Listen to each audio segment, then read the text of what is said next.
So the first thing I did after the shading portion of the painting, which you can find in one of my past videos, I think it's part 2, the first thing I did was I mixed together a little bit of this Pyrrole Red with a little bit of Flesh Tone. And you don't have to use any specific paints. A lot of people get hung up on what paint they're using. As long as they're water-based acrylics, you're probably going to be fine. But, you know, find the paints that you like, the viscosity the best. But anyways, I mixed those together, and I got kind of a little bit of a mix between a lighter flesh tone and the base color that I used. And then I just got a really crappy brush that I want to use for a dry brush. This is a really crappy, old, brittle brush. And I just dabbed it in the paint and got almost all of the paint off of it. I mean, you want that brush to be so dry. And then I just go over the entire figure with that. Just a nice dusting almost. I don't even really like to call it a dry brush because it's so light. And that really sort of highlights all of the details in the skin and gives you an idea of where your highlights are going to be. Gives you some nice contrast.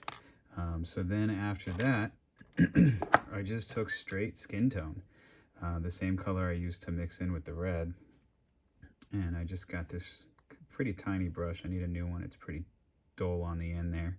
And I just go back in, and I can't stress this enough. I think it is very important for texturing.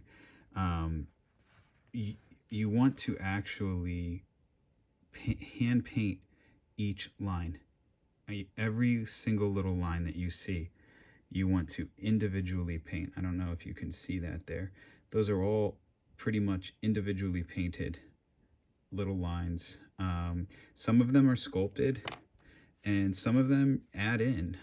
It looks really nice sometimes when you hit it on a spot where there's contrast.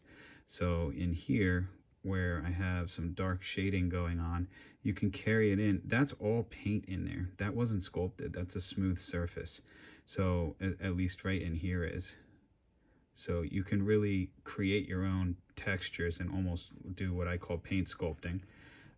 You want to try to hit the points that are going to be heavy with light shining on it, fully saturated. So this whole area was fully saturated, and up in here, and then find a nice saturated area and then just bring it out in gradients, little lines, almost like cross hatching. So it's heavy in here, and then you just bring out and feather out the lighter lines into the darker areas. Even in this dark area, I wanted to highlight where the skin wrinkles are so they pop a little bit.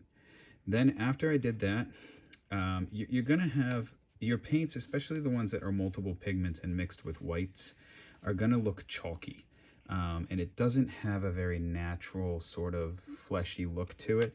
And I also wanted to give this guy more depth. I had mentioned in one of my previous videos, make it look like he has some blood, like he's a sack of blood. So I just used this shade. It's just a Citadel shade, Carroburg Crimson, and it's fantastic for kind of giving flesh sort of a bloated, bloody look. And that's where you get kind of this almost purplish looking shading and hue in there that kind of brings everything back to life and makes things more vibrant than they were before because of the white that is used in the flesh paints. And that's pretty much it.